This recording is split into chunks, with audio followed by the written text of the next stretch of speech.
रावण का युद्ध के लिए प्रस्थान। राक्षस सेना को रावण के साथ आया देखकर वानर सेना भी ललकारती हुई सामने आ पहुंची। उसे देखकर रावण का क्रोध और भड़क गया। अत्यंत क्रोधित हो उसने भारी मारकाट मचा दी। कितने ही वानरों के सिर काट डाले, कितनों के मस्तक कुचल डाले, कितनों को ही वक्ष चीर डाले। जिधर भी उसकी दृष्टि घूम जाती वहीं उसने वान वीर युद्धपतियों को अपनी मार से व्याकुल कर देते। अंत में बचे घायल वानरों ने दौड़ाकर श्री रामचंद्र जी के पास गुहार लगाई। उसके पीछे पीछे रावण भी श्री राम के सामने जा पहुंचा।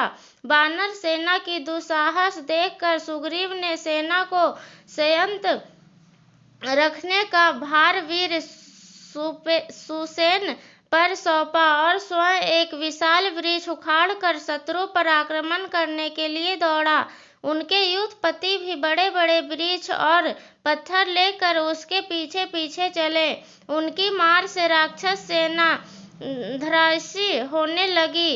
राक्षस सेना को नष्ट होते देख विरूपाक्ष गर्जना करते हुए सुग्रीव पर आक्रमण करने के लिए दौड़ा।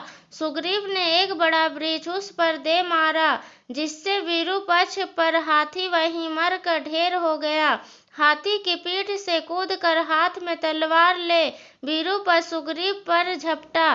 दोनों में भयंकर युद्ध हुआ। उसकी तलवार से घायल हो सुग्रीव ने क्रोध से दांत किटकिटाकर उसके पक्ष पर मुक्के का प्रहार किया। इससे वह और क्रुद्ध हो गया और तलवार के एक ही वार से सुग्रीव का कवच काट डाला।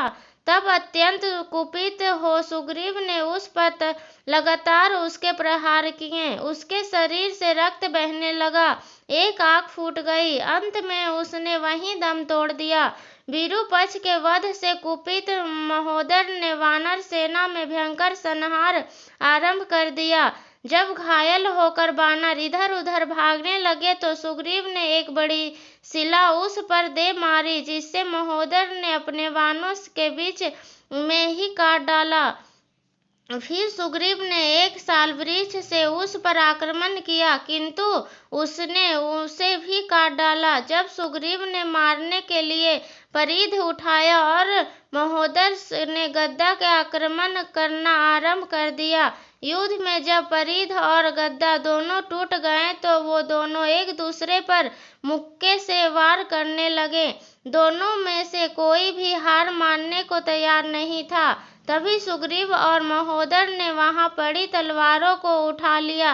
महोदर ने तलवार से सुग्रीव का कवच काटने के लिए आक्रमण किया तो तलवार कवच में अटक गई। तब वह तलवार को खींच रहा था, तभी सुग्रीव ने उसके सिर को धड़ से अलग कर उसे यमलोक पहुंचा दिया। महोदर को मर जाने पर महापार्श सुग्रीव पर तीक्ष्ण हथियारों को भी मार करता हुआ टूट पड़ा। सामने जामवंत और अंगद को देखकर उसने अपने बाणों से दोनों को घायल कर दिया।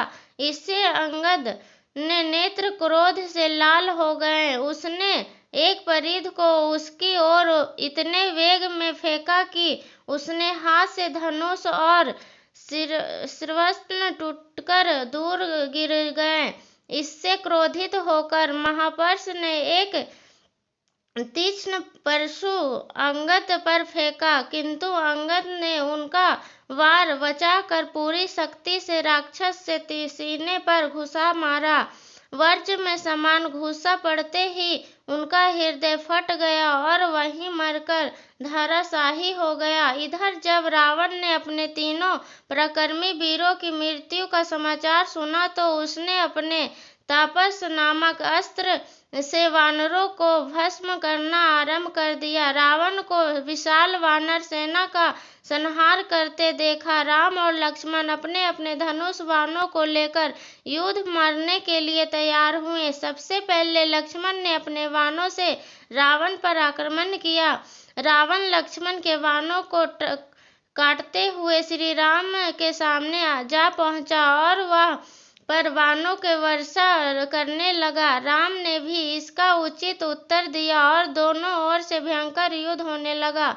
दोनों ही दो भयानक यमराजों की भांति एक दूसरे से भिड़ रहे थे और नाना प्रकार का अस्त्र शस्त्रों पर आक्रमण हो रहे थे। रावण ने सिंह, वाघ, कंग, चक्रवाक, गिद्धबाज, मगर, विषराज जैसे मुख वाले बाणों की वर्षा की तो श्री राम ने अग्नि, सूर्य, चंद्रमा, धूमकेतु, उल्का तथा विधियुक्त प्रभाव से समान बाणों से आक्रमण किया। दोनों ही वीर उन अस्त्रों पर निवारण कर नया आक्रमण कर देते थे। कुपित रावण के दशा बाण एक साथ छोड़कर रघुनाथ जी को घायल कर दिया। उनकी चिंता करते हुए उन्होंने भी रावण को बुरी तरह से घायल कर दिया। धन्यवाद। अगर कहानी अच्छी लगी हो तो चैनल को सब्सक्राइब करें और लाइक करें। धन्यवाद।